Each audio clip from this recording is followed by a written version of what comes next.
Assalamualaikum and very good morning. Apa khabar semua? Hari ni Wan nak sambung balik cerita tentang player. Player ni ada banyak jenis tau. Okey, salah satu jenis yang Wan dah jumpa lah. Wan pun hampir terkena sebenarnya tau. Terpedaya lah. Okey. Tapi alhamdulillah lah sedar sebelum terseret jauh lah dengan penggodaan dia. Okey. Wan cerita macam ni lah. Lelaki ni kan satu jenis lah. Tapi nak panggil apa Wan tak pandai sangat lah. Ada lelaki ni, dia ada rupa. Dan dia pandai, kepakaran dia adalah mungkin melalui pengalaman agaknya lah. Kan? Dia pandai mengayat wanita lah. Dia pandai macam mana nak menakluki wanita dengan kata-kata manis dia. Okay. So okay. Nombor satu dia ni, dia akan, kalau dia dah kahwin lah. Kalau belum kahwin nanti Wan cerita yang lain. Sekarang ni Wan cerita yang dah kahwin. Okay. Kalau dah kahwin, dia memang pandai, memang pakar lah cara nak psycho perempuan ni. Okay. Dia dah psycho, dia dah kata, mungkin seminggu pun dia dah pandai hantar lah emoji cinta, kata-kata cinta. Emoji selalunya dululah kata cinta, kemudian emoji gambar love semua kan. Then kalau dia dah kahwin, dia akan cakap dia tak bahagia. Dia akan cakap dia kahwin kerana terpaksa. Dan dia cakap dia stay for the sake of anak dia kan, kelangsungan hidup dia. Dia mula macam tu lah. So first yang Wan nak cakap lah, kalau kita jumpa lelaki macam ni, satu dalam kepala otak kita kena fikir adalah, kalau dia suami orang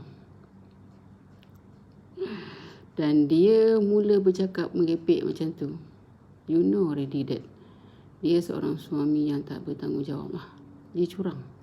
Sebab kalau dia nak kahwin dua pun, ada cara-cara tertentu lah. Dia tak perlu buat macam tu lah kan. Dia tak perlu burukkan isteri dia dan tak perlu curang pun.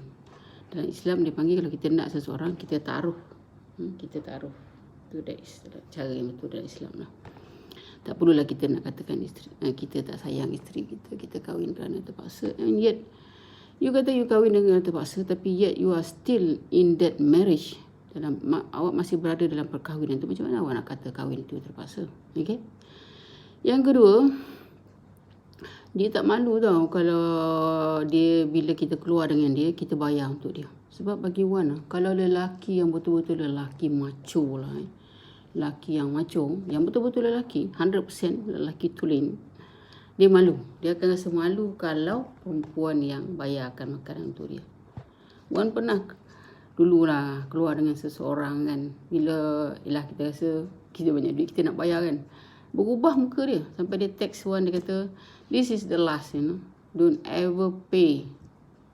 Bila I keluar dengan you makan, never ever have the intention to pay. Itu lelaki macho. Okay, lelaki tak macho ni, dia akan pergunakan you lah keluar. Yang kedua, dia jarang ajak you keluar sebab dia dah goda you sehabis-habisnya. So dia rasa you yang tergoda dengan dia, yang you yang akan ajak dia keluar. Otherwise, no, dia tak ajak you keluar pun.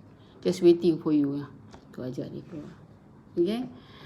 Yang ketiga, bila dah lama sikit, dalam 3-4 bulan, 5 bulan, dia akan mula bercerita tentang kesempitan hidup dia. Bila dia tahu you kaya lah. Itu susah lah, kereta rosak lah, rumah tak bayar lah, what sort of thing lah, payment tak dapat apa semua lah. Mula-mula you dengar, tapi bila you rasa, kadang-kadang yalah dah cinta kan, kita kesian lah, kita pun bahagia. But benda tu, kesusahan dia tu is every month repeating. Kadang-kadang dia buat cerita macam-macam lah. Kata kad kredit dia hilang lah, kata akaun dia block lah, apa semua. So kalau kita ni jenis yang cair, kita mulalah nak sponsor dia kan. Konon ni atas dasar kasih sayang. Kena jaga-jaga. Sekali kena tak apa, 2 kali kena tak apa lagi, 3 kali kena itu kebodohan lah.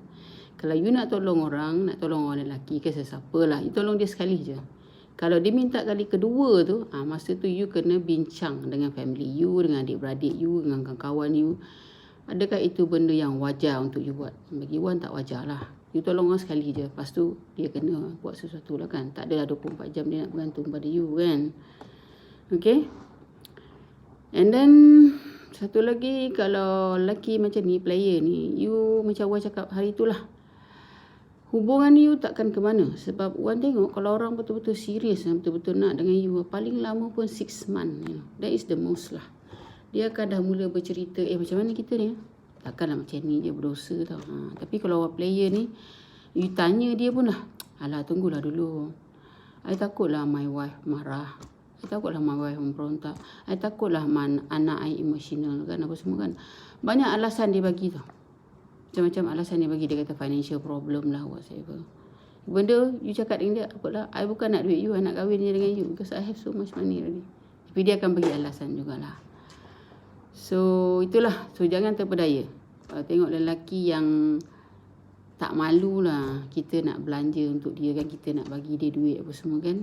Bagi Wan lah, it's about time lah. You stop it, block dia, tukar phone number, WhatsApp pun yang perlu lah, block lah. Because orang macam ni kata pakar, 10 orang player ni untuk berubah jadi baik kerana kita, kerana seorang perempuan, hanya 2%. Maknanya out of 10 tu 2 orang ni akan berubah. But itu pun susah nak cari.